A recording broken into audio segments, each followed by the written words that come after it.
ቤተ ክርስቲያን ስትመጣ ክርስቶስ ትዝ የሚል ከሆነ ክርስቶስ ላንተ አልተነሳም። መቃብር ውስጥ አድርገዋል። ቤተ ክርስቲያን የክርስቶስ መቃብሩ አይደለች። ስራ ቦታ፣ የምትሰራበት መስሪያ ቤት፣ የምትማርበት ትምህርት ቤት፣ የምትኖርበት ሰፈር እግዚአብሔር የሚከብርበት መሆን አለበት። ስብከት ሲባል የሚመስለን እንደዚህ ያለ መድረክ ነው አይደለም።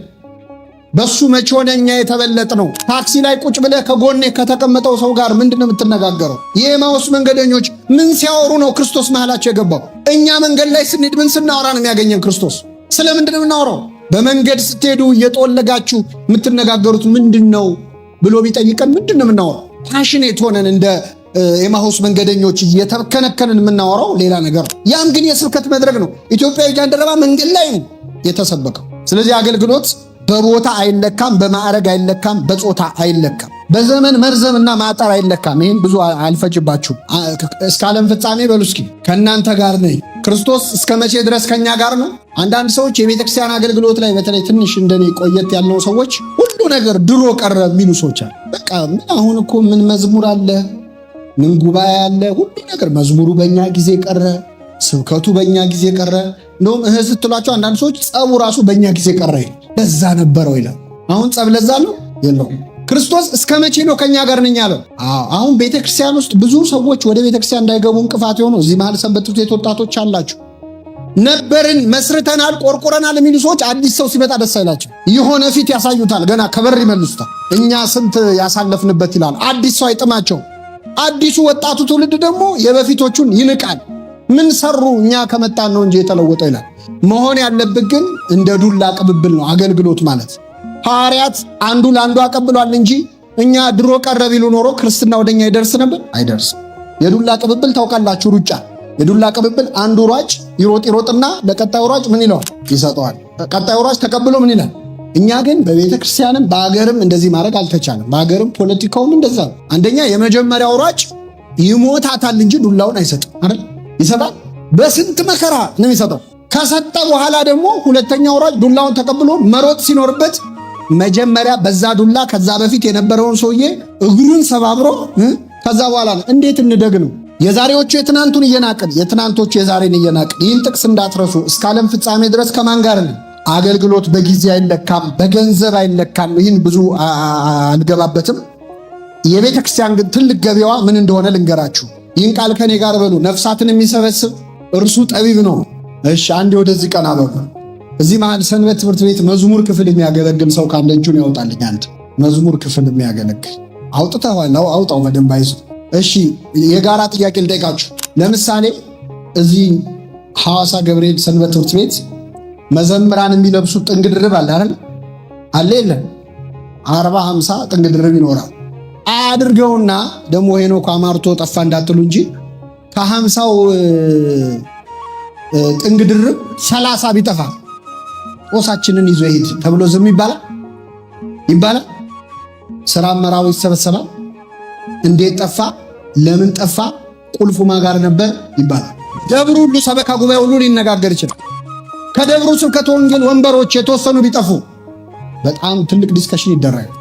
ምዕመናን ሲጠፉስ እንዴት ጠፉ የሚል ሰው አለ? እኛ ብር ብቻ አይጥፋ፣ ዕቃ ብቻ አይጥፋ፣ ሰው ጠፋ አልጠፋ ምንም አይመስልም። ምንም ህንፃው ሲቃጠል እናብዳለን። ስንት ወንድማችን ግን በዚህ ቀን ክዶ ተቃጥሏል ነፍሱ።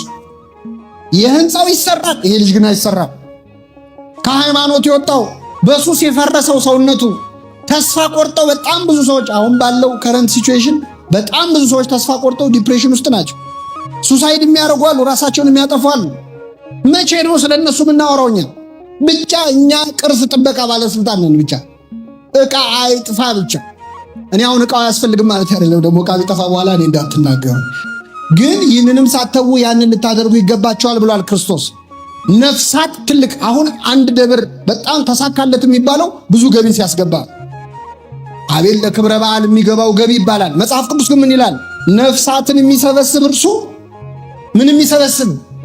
ትልቁ የቤተ ክርስቲያን ገቢዋ ስንት ብር ገባ ሳይሆን ስንት ሰው ንስሐ ገባዋል፣ ስንት ሰው ቆረበ፣ ስንት ሰው ከክፉ ምግባሩ ተመለሰ፣ ስንት አዳዲስ አማንያን አመኑ፣ ስንት አዳዲስ አማንያን እዚህ አንድ ኢትዮጵያ ጃንደረባ ትውልድ የሚል ፕሮጀክት ላይ አንድ ውይይት አድርገን ነበር።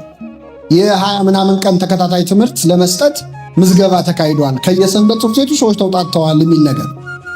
ከየሰንበት ትምህርት ቤቱ ሰው ቢውጣጣ ምንም አይጠቅመንም። ስለዚህ ከየሺሻ ቤቱ ከየመጠጥ ቤቱ ሰው ቢውጣጣ ግን አዲስ ሰው ይድናል አይድንም? ይድናል። የሚያውቀውን ሰውዬ የሚራቀቀውን ሰውዬ ለምንድን ነው የምታስተምረው? የጠገበ ሰውዬ ጥርሱ ላይ ስቴኪን የያዘ ሰውዬ ለምን ምሳ ትጋብዘዋል? ጨርሶ ቃል እግዚአብሔር የማያውቀው እኮ አለ።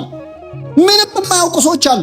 እነሱን ማስተማር ስንጀምር ያኔ አገልግሎት ተጀመረ ማለት ነው። እግዚአብሔር እንዲህ አይነት አገልግሎት ለማገልገል ያብቃል።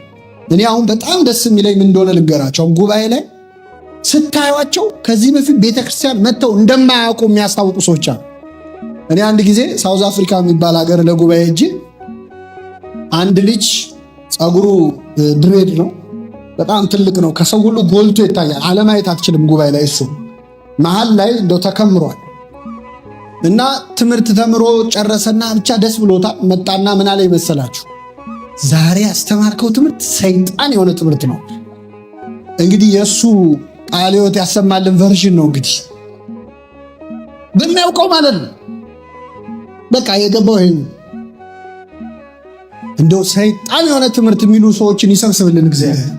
ከዛ መልአክ የሆነ ትምህርት ይሆናል አይደል? መጀመሪያ አሁን እኛ በር ላይ ቆመን ነው ሰው የምናስቆመው። ይጭ አንቺ ምንድን ነው የለበሽው?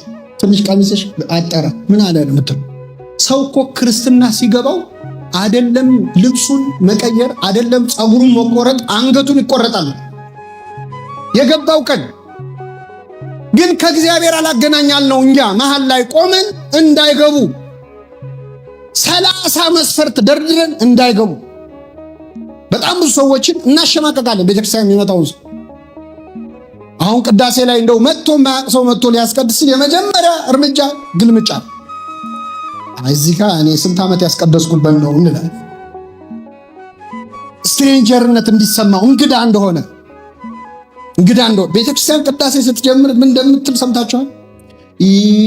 ይበል ፈላሲ ዘገብአ አበ እግዚአብሔር ይፈልጠኒሉ ህዝቡ ኩሉ ዘገብራ ለጽድቅ ጻድቅ ውእቱ ወዘያከብር ሰንበተ። ትንቢተ ኢሳይያስ ምዕራፍ 56 ነው ቤተክርስቲያን ቅዳሴ መጀመሪያ ላይ ያመጣችው። ምንድነው?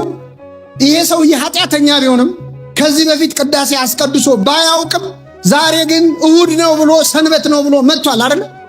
መጥቷል አልመጣም? ሁሉ ዘገብራ ለጽድቅ ጻድቅ ውእቱ፣ ጽድቅን የሚሰራ እርሱ ጻድቅ ነው። ወዘያከብር ሰንበተ፣ ሰንበት የሚያከብር እሱ ጽድቅ አይደለ ወይ? አትፍራ ይዞ ቢያንስ ካልጋ ተነስተ የመጣው ምን አክብረ ነው?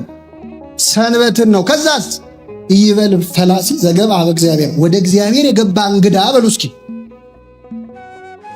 እግዚአብሔር ከህዝቡ ይለየኝ ይሆን እንዳይል፣ ከህዝቡ ምን ይለኝ ይሆን? አንተ ዘማዊ ደግሞ ገባ ህዝቡ መሃል ይለኝ ይሆን? አንተ ሰካራም ይለኝ ይሆን እንዳይል። ለምን? ሁሉ ዘገብራ ለጽድቅ ጻድቅ ውእቱ ወዘያከብር ሰንበተ። ሰንበትስ ማክበር ራሱ ምንድን ነው? በእውነት የዚህች ቤተክርስቲያን ልጆች ስላደረገን ስሙ የተመሰገነ ይሁን።